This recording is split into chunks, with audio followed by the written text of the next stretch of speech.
संतत्वाची व्याख्या करताना लिहिलंय की तुका म्हणे गुण चंदनाचे अंगी तैसे तुम्ही जगी संत जन.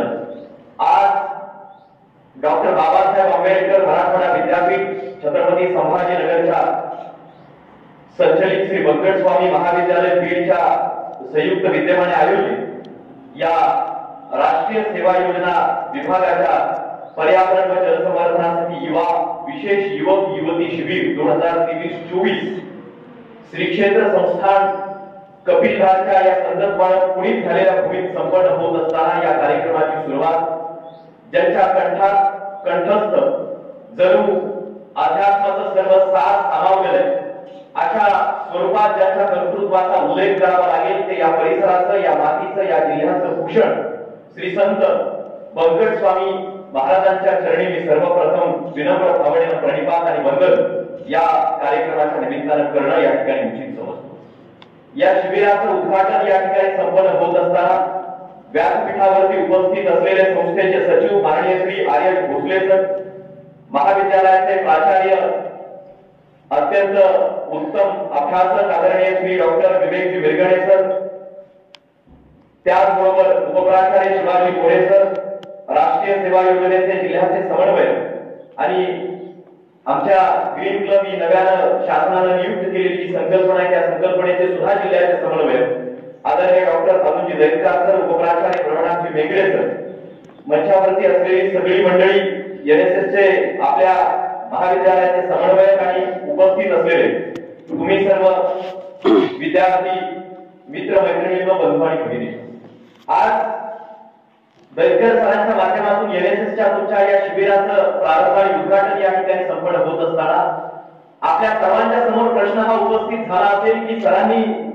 20-25 आमच्या वयाच्या या तरुणाला मार्गदर्शन करण्यासाठी व बोलण्यासाठी का निमंत्रित केलं असावं.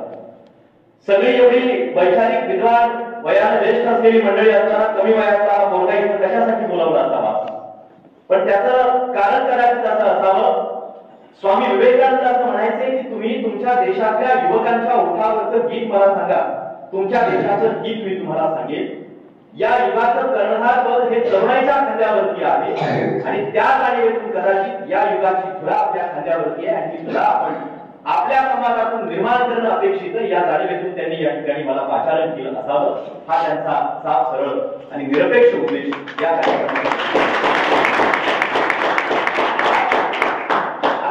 अभिमानाची गोष्ट ही आहे, कारण एनएसएसच्या राष्ट्रीय सेवा योजनेच्या बऱ्याच शिबिराला सर माझं जाणं होतं. शिबिराला गेल्यानंतर मी बऱ्याचदा फार वेगळ्या पद्धतीचे अनुभव घेतल्याचे मला पाहायला मिळतात. अगदी काही दिवसांपूर्वी एका शिबिराच्या व्याख्यानाला मला बोलवण्यात आलं. गावात मी ज्यावेळी व्याख्यानासाठी गेलो, समोर मी विचारलं महाविद्यालयाचे किती विद्यार्थी उपस्थित आहेत. एकही विद्यार्थी महाविद्यालयाचा उपस्थित नसल्याचं पाहायला मिळालं. महाविद्यालयाचं केवळ फलक चिकटवलं जातं, समोर ग्रामस्थ असतात आणि तिथं कार्यक्रम आयोजित करून फोटो सेशन होतं. पण आज इथं आल्यानंतर भरून पावल्याचं समाधान या जाणीवेतून प्राप्त होतं की बंकट स्वामी महाविद्यालयासारखे एका जुन्या महाविद्यालयाचे इतके सगळे विद्यार्थी निवासी शिबिराला उपस्थित राहतात. यातच या महाविद्यालयाचं यश सामावलेलं आहे. असं जाणवलं, एका शिबिरात व्याख्यानासाठी गेलो त्यावेळी व्याख्यानाची वेळ 7ची होती, सुरू व्हायला रात्रीचे 9 वाजले. लाईट गेली अचानक आणि मग जनरेटर लावलं गेलं आणि जनरेटर लावल्यानंतर मला असं सांगितलं गेलं की आमची बिस्लरीची आर्थिक बॉटल तेवढंच डिझेल त्याच्यामध्ये टाकलंय सर, ते संपेपर्यंत तुम्हाला बोलायचं. म्हणजे या पद्धतीच्या वस्तुस्थिती आणि परिस्थिती आज शिबिरांच्या माध्यमातून आम्हाला पाहायला प्राप्त होत असताना इतकं सुंदर निवासी शिबिर आपल्या महाविद्यालयाच्या माध्यमातून आयोजित केलं जात आहे. आणि हे शिबिर आयोजित केल्यानंतर आपले विचार समृद्ध व्हावेत या जाणीवेतूनही काही कार्यक्रमांचं आयोजन केलं जातं. ही फार महत्वाची गोष्ट आहे, कारण सध्याची परिस्थिती जर आपण पाहिली मित्रांनो तर फार विचलित करणारं वास्तव आज तुम्हाला आणि मला सर्वदूर पाहायला प्राप्त होतं.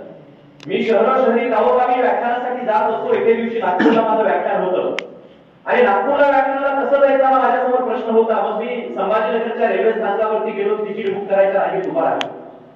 रांग भरी मोठी होती, उन्हाळ्याचे दिवस होते, डोक्यावरून सूर्यज्वाळेची लोट उठत होता, खूप भूक म्हणत होती. माझा नंबर यायला बराच वेळ होता. मी मध्यभागी येऊन पोहोचलो, नंबर यायला खूप अवकाश होता, भूक लागली होती. त्यावेळी काय प्रश्न होता आणि तो शेजारी एक बाबा शेंगा विकत होते. मी 10 रुपयाची नोट खिशातून काढली, त्या बाबाच्या हातात टेकवली, शेंगा विकत घेतल्या 10 रुपयाच्या, शेंगा खायला लागलो. शेंगा खात होतो, एका हातात टरफला साठवत होतो, पुढे पुढे नंबर येत होता, भूक शमली जात होती आणि मग शेंगा सगळ्या खाऊन संपल्या. एका हातात शेंगाची टरफला शिल्लक काढली आणि मग प्रश्न पडला ही शेंगाची टरफला नेमकी टाकायची कुठं. माझ्या पाठीमागचे ग्रहस्थ होते, ते केळी खात होते. मला वाटलं यांनी केळी खाऊन सारखी कुठेतरी टाकली असतील. त्यांना विचारावं, का हो काका मी शेंगा खाल्ल्या, टरफला कुठे टाकू? तुम्ही केळी खाल्ली, मला सांगा तुम्ही टरफला कुठे टाकू? ते म्हटले टाका समोरच्याच्या खिशात. म्हटलं समोरच्याच्या खिशात? ते म्हटले अहो इतका वेळपासून मी केळी खातोय, सारखी तुमच्या खिशात टाकतो तुम्हाला. याचा अर्थ याची साठी त्याच्या खिशात, त्याची टरफला याच्या खिशात इतकं विघटनशील वास्तवात समाजामध्ये विचारांच्या वर्तणुकीच्या बाबतीत निर्माण होत असताना तरुणाईच्या दिशा समाजाला उन्नत करणाऱ्या या पद्धतीच्या निर्माण व्हाव्यात, या जाणीव इतक्या उन्नत उपक्रमाचं आयोजन एखाद्या महाविद्यालयाच्या माध्यमातून या वातावरणात होतं ही फार अभिमानाची आणि आनंदाची गोष्ट आहे. प्राचार्य शिवाजीराव भोसले सर आपल्याला माहित असतील अनेकांना. प्राचार्य शिवाजीराव भोसले सरांची जर व्याख्यान असली तर लाखो हजारो लोक जमायची. एका गावात त्यांच्या व्याख्यानाला फक्त 30 ते 35 लोक होती. संयोजकांना त्यांनी विचारलं असं का? संयोजक म्हटले आज सर तुमचं व्याख्यान गावात ठेवलं, नेमकं आज गावात तमाशाचा फळ आला, सगळी गर्दी सजवली, व्याख्यानाला लोक शिल्लक राहिली नाही.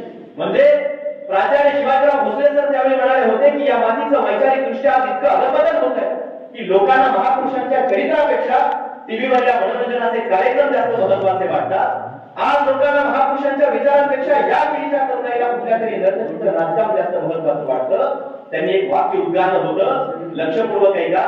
प्राचार्य शिवाजीराव भोसले सर त्यावेळी म्हणाले होते, नाहीतरी दूध विकणाऱ्या माणसाला दुधाचं रतीब शहरी लोकांच्या घरोघरी दारोदार लावून टाकावं लागतं, पण दारू पिण्यासाठी लोक दारूच्या दुकानावर भांगा लावून गर्दी करून दारू पितात. हे समाजाचं वास्तव.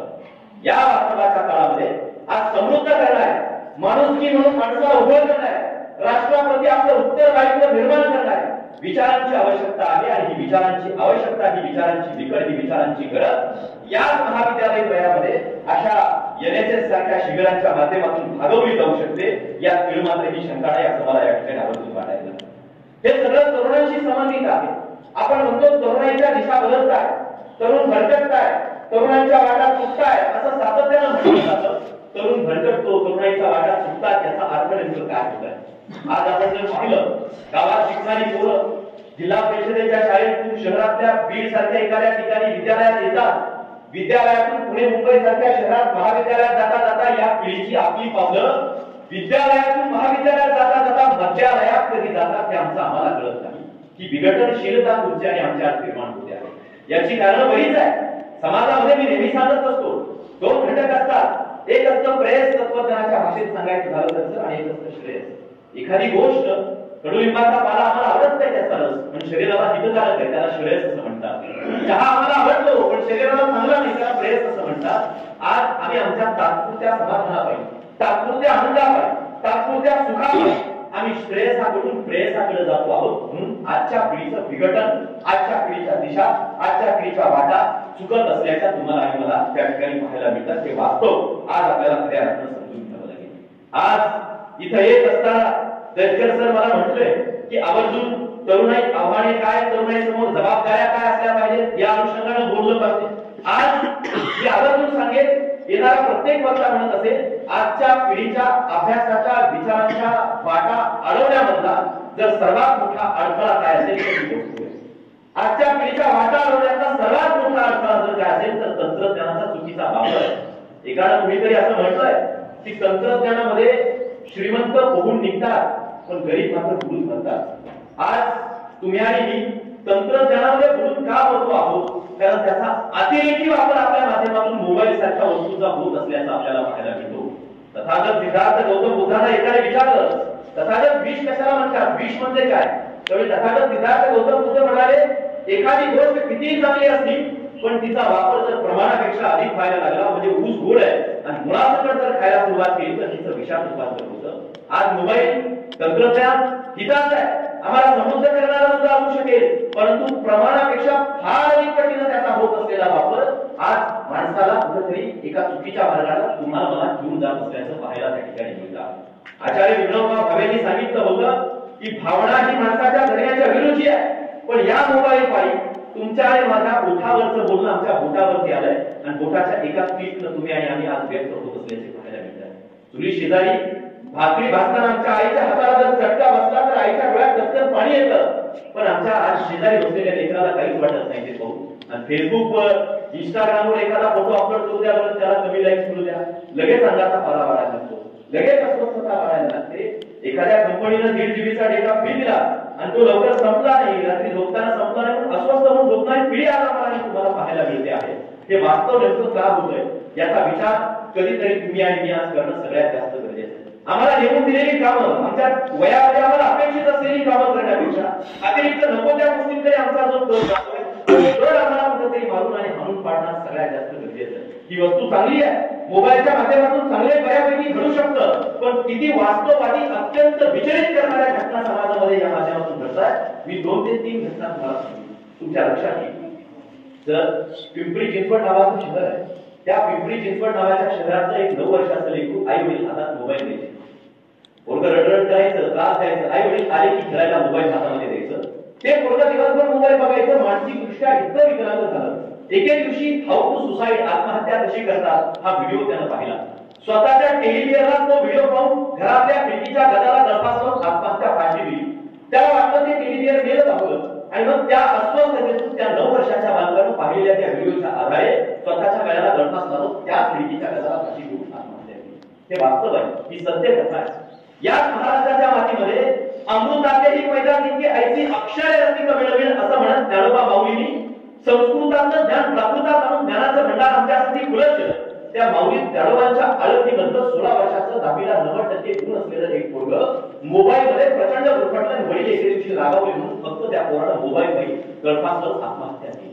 इंग्लिशचे प्राध्यापक छत्रपती संभाजीनगरचे त्यांचं एक पोरगं प्रचंड मोबाईल पाहतंय आणि त्याच्यावरती फक्त क्राईम फाईल्स पाहते, नुसत्या क्राईम फाईल्स ते पोरगं पाहायचं. वडील आल्या गेलेल्या पाहुण्यांना सांगायचे आमचं पोरगं मूर्ख आहे, अक्कल नाही, बेअक्कल आहे, अभ्यास करत नाही, नुसते क्राईम फाईल्स आणि व्हिडिओ मोबाईल वरती पाहत राहते. पूर्ण क्रिमिनल मानसिकतेचं ते पोरगं झालंय, पूर्ण क्रिमिनल. आणि बापाचा प्रचंड राग त्या पोराच्या डोक्यात निर्माण झालाय. ते पाहू किती मानसिकता बदलली.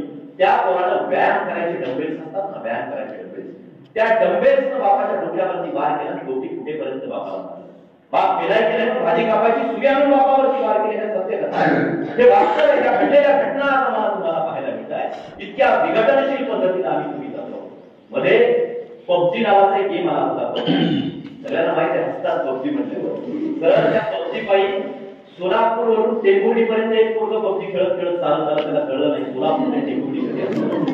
आज आपण जर पाहिलं व्यसनमुक्ती केंद्र जर पाहिली, पुण्यात मोठागड नावाची संस्था आहे, इतरत्र जर पाहिलं तर त्या व्यसनमुक्ती केंद्रात आपल्याला माहिती आहे आतापर्यंत काय लागतं वाचायचं, दारूचं व्यसन, कुठल्या तरी एखाद्या पदार्थाचं सेवन करण्याचं व्यसन, अशा व्यसनी लोकांसाठी रूम्स असायच्या, कंपार्टमेंट असायचे. पण आता मुक्तानंदला जाऊन बघा, पुण्यातल्या व्यसनमुक्ती केंद्रामध्ये मोबाईलचं व्यसन असलेल्या तरुणाईसाठी एक स्वतंत्र खोली आणि कंपार्टमेंट बनवलेले आहे. मोबाईलचं व्यसन असलेले मोबाईल ही वस्तू पूर्णतः विचलित करणारी आहे असं मला धरापी म्हणायचं. मात्र लोकवाणी जसं म्हणतं की तुका म्हणे दर्पणाचे रंग ज्याचा त्याचे आम्ही रंग, एखाद्या दर्पणासमोर आम्ही कुठला बिंब घेऊन जातो त्यावरती आमचं प्रतिबिंब अवलंबून असतं, तसं आम्ही कुठल्या भावनेनं त्याचा उपयोग करतो यावरती आमचं त्याच्यातलं प्रतिबिंब अवलंबून असणार.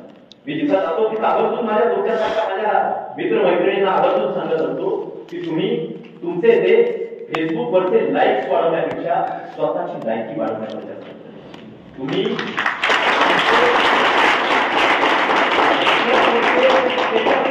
स्टेटसच्या दुनियेत रमत बसण्यापेक्षा आई आणि बाप यांची मान आणि अभिमान उंच होईल असं स्वतःचं स्टेटस निर्माण करण्यावर स्नॅपचॅटवरच्या इमेजेसचा खेळ करण्याच्या वयात या वयात खेळ करण्यापेक्षा स्वतःची इमेज वाढवण्याचा स्वतःचा कल असू द्या. केरळच्या रेल्वे स्थानकावर पुलीचं काम करणारं के श्रीनाथ नावाचं एखादं पोरगं पुलीचं काम करतं ना, आपल्याला पुली डोक्यावरती लोकांची गोष्टी वाहून द्यायची, 5-50 रुपये कमवायची, ते पोरगं कानात हेडफोन घालायचे, खिशात मोबाईल असायचा. लोक म्हणायची काय करतोय तू, असं काम करतोय की काय करतोय, तो म्हणायचा सर मी काम करतोय. करता करता कानामध्ये ऑडिओ बुक्स ऐकतोय, मी केपीएससी अर्थात केरळा पब्लिक सर्व्हिस कमिशन आमची जशी एमपीएससीचा अभ्यास करतो. लोक म्हणायचे मूर्ख आहेस, एवढी अवघड परीक्षा, तुला एकतर परीक्षेचा अभ्यास करावा लागेल नाहीतर काम करावं लागेल. ते पोरगं म्हणायचं मी दोन्ही करेल. लोक हसायची, दिवसभर कानात ऑडिओ बुक्स ऐकायचं, पडलेले प्रश्न घरी जायचं, मोबाईल वरती युट्यूब वरती गुगल वरती त्या प्रश्नाची उत्तरं सर्च करायचं. ते पोरगं केपीएससीची परीक्षा उत्तीर्ण याच्या पुढे जाऊन सांगतो गतवर्षी 1.5 UPSC ची परीक्षा सुद्धा उत्तीर्ण झाले, हे सत्य आहे. आमच्या बीड जिल्ह्यात एक पोरगा आई लोकांच्या घरी धुणी भांडी करते, घरी वडील नाहीये, आई लोकांच्या घरी धुणी भांडी करून घराची गुजराण करते आहे आणि त्या पोराला वैद्यकीय सेवेला प्रवेश मिळवायची प्रचंड इच्छा आहे, डॉक्टर व्हायची इच्छा आहे. क्लास लावायला पैसे नाही, पोरगा आईकडे रडवल्या देण्याला विनंती करत, आई मला कुठे 5,000चा मोबाईल घेऊन आई राब लागते दुसऱ्याच्या घरी धुणी भांडी करते, त्या पोराला मोबाईल घेऊन देते. तर त्या पोराला मोबाईल वरती अभ्यास केला, फिजिक्स सारख्या एखाद्या विषयात जिल्ह्यामध्ये पहिलं येतं आणि तेच पोरग शासकीय कोट्यातून वैद्यकीय सेवेमध्ये प्रवेश करायला मिळतं. अरे आईनं केलेल्या कष्टाचं चीज एखाद्या लेकराला तुमच्या वयाच्या पिढीला आपल्याला जर करायचं असेल तर या पद्धतीनं करणं मला वाटतं आपल्याला जमलं. आजच्या काळात सगळ्यात जास्त गरजेचं आहे, ते आपल्याला जमलं पाहिजे. मी आवर्जून या ठिकाणी खऱ्या अर्थानं तरुण नेमका कसा असतो, तरुणाई कशाला म्हणतात, राष्ट्रीय सेवा योजना कशासाठी आहे, तुमच्यातल्या तारुण्याची जाणीव तुम्हाला करून देण्यासाठी राष्ट्रीय सेवा योजना मी असं आवर्जून या ठिकाणी. समाजामध्ये आपण जन्माला येतो, जन्माला आल्यानंतर आपल्याला जन्माला घालणारी आई निरपेक्ष भावनेने आपल्याला जन्माला घालत असते, निस्वार्थ भावनेने तुमच्यावरती प्रेम करत असते, वडील तुमच्यासाठी कष्ट असतात. ज्या घरात तुम्ही राहता ते घर निरपेक्ष निस्वार्थ भावनेने तुम्हाला सर्वस्व देतं, ज्या मातीवरती जगता ती माती तुम्हाला सर्वस्व देते. एखाद्या झाडाच्या सावलीत बसलं ते झाड तुमचा मोबदला घेत नाही, सावली मोबत देते. आणि तुम्ही मात्र समाजासाठी काय देता? जन्माला येणाऱ्या प्रत्येक माणसाला समाज, इथलं वातावरण, भूगोल, निसर्ग सर्वस्व सगळं काही तुम्हाला देत असतो. त्यावेळी आपलं सुद्धा या समाजासाठी, राष्ट्रासाठी काहीतरी देणं असतं आणि ती उत्तरदायित्वाची जाणीव याचा अर्थ राष्ट्रीय सेवा योजनेचं हे शिकलं. याचा अर्थ राष्ट्रीय सेवा योजना समाजाप्रती, माझीप्रती आपल्याला ज्ञान दिलंय, त्याच्या प्रती आपल्या अंतःकरणात असलेली उत्तरदायित्वाची भावना तुमच्यासाठी जागृत करण्यासाठी मला वाटतं राष्ट्रीय सेवा योजनेचं प्रयोजन त्या ठिकाणी असल्याचं आपल्याला पाहायला मिळतं. आज बुडत्या समाजाला, बुडत्या राष्ट्राला, बुडत्या कुटुंबाला चालण्याचं सामर्थ्य त्याच्यामध्ये मी त्याला देतो. राष्ट्र पडत असताना राष्ट्राला चालण्याचं सामर्थ्य त्याच्या अंतःकरणात निर्माण होऊ शकतो, तो खरा सुरू आहे. तरुण कसा असला पाहिजे, मी नेहमी एक कथा सांगत असतो. तरुण नेमका कसा असला पाहिजे याची एक गोष्ट मी तुम्हाला आवर्जून सांगेन. स्वामी विवेकानंद आपल्याला माहित असतील, आपल्या वयात अंगावरती भगवी वस्त्र परिधान केली, या देशाची संस्कृती अंगीकारली, या देशाचा धर्म अंगीकारलाय, या देशाचं सर्वस्व अंगीकारलं. स्वामी विवेकानंद काश्मीर ते कन्याकुमारी, कच्छ ते कोहिमा सगळा देश फिरले. या देशातली गरिबी, या देशातलं दुःख, या देशातली श्रीमंती, या देशाच्या प्रथा, परंपरा, रूढी, संस्कृती, आचार, विचार सगळ्यांचा अभ्यास केला स्वामी विवेकानंदांनी. घरी सर्वस्व आहे, श्रीमंती आहे, अफाट आहे, पण सर्वस्वाचा त्याग करून देशाला समर्पित केलं. स्वामी विवेकानंदांनी हे सर्वस्व देशात फिरून पाहिलं. कन्याकुमारीच्या टोकावरती आले. कन्याकुमारीचं टोक आपल्यापैकी काही लोकांनी पाहिलेलं असेल. समोर असे पिसाळणारे सागर एकत्र आहे, लाटा आहे आणि त्या लाटांच्या मधोमध समोर पलीकडे पाहिल्यानंतर एक मोठा खडक आहे. स्वामी विवेकानंदांनी ठरवलं त्या खडकावरती मला जाऊन बसायचंय, चिंतन करायचंय, मनन करायचंय. जे पाहिलं या देशामध्ये त्याचं चिंतन मनन मला करायचंय. नावाड्याला विचारलं मला पलीकडे जाण्यासाठी किती पैसे घेतील, नावाड्यानं अलीकचे पैसे सांगितले. तर विवेकानंद भाऊभावावरती त्या सागरा पुढे घेतली आणि पोहत पोहत त्या खडकावरती जाऊन बसले. 3 दिवस चिंतन केलं, आराधना केली, मनन केलं. देशाचं दुःख, दारिद्र्य, स्वामी विवेकानंद सगळ्या गोष्टींचा आवाका घेतला, आढावा घेतला आणि विवेकानंद पुन्हा तिसऱ्या दिवशी त्या कन्याकुमारीच्या टोकावरती आले. कन्याकुमारीच्या टोकावरती आलेल्या स्वामी विवेकानंदांच्या हातामध्ये एक वर्तमानपत्र लगेच पडलं आणि त्या वर्तमानपत्रात बातमी होती की शिकागोला या जगातली पहिली जागतिक धर्म परिषद भरती आहे. प्रत्येक धर्माने, प्रत्येक राष्ट्राने त्यांचा प्रतिनिधी तिथं पाठवायचा. सहकार्याला विवेकानंद म्हणाले, अरे ही शिकागोची धर्म परिषद तर माझ्यासाठी भरती आहे, मी जाणार या धर्म परिषदेला, एवढा आत्मविश्वास होता. तयारी करायला लागले विवेकानंद, पण गुरुंची परवानगी घेतली पाहिजे. गुरु रामकृष्ण परमहंसांचं निधन झालं, लक्षपूर्वक नाही का? रामकृष्ण परमहंसांचं निधन झालंय, मग गुरुंची परवानगी घ्यायची. गुरु नाहीयेत पण गुरु माता शारदा माता आश्रमामध्ये शारदा माता त्यांची परवानगी घेतली पाहिजे. विवेकानंद गेले शारदा मातेच्या जवळ. शारदा मातेला किचन मध्ये आहे, शारदा माता भाजी कापताय त्यापुढे सुविधा आणि त्यावेळी स्वामी विवेकानंदांनी ते वर्तमानपत्र शारदा मातेला दाखवलं. शारदा माता म्हटले की माते प्रणाम, शिकागोची पहिली धर्म परिषद भरती आहे आणि या देशातल्या हिंदू धर्माचं, या भारताच्या धर्माचं प्रतिनिधित्व करण्यासाठी मला शिकागोच्या धर्म परिषदेला जायचं, मला परवानगी द्या. शारदा माता विवेकानंदांकडे पाहत आहे आणि शारदा मातेला विवेकानंद परवानगी मागतायत की शिकागोच्या धर्म परिषदेला जाण्यासाठी. शारदा मातेने भाजी कापायची जी सुरी आहे ती अशी विवेकानंदांच्या समोर ठेवली आणि विवेकानंदांना म्हणाले मला उचलून दे. स्वामी विवेकानंदांना कळे ना, शारदा मातेला मी शिकागोच्या धर्म परिषदेला जाण्याची परवानगी मागितली आणि त्यांनी मात्र माझ्या समोर सुरी पिकली, उचलून द्यायची विनंती केली.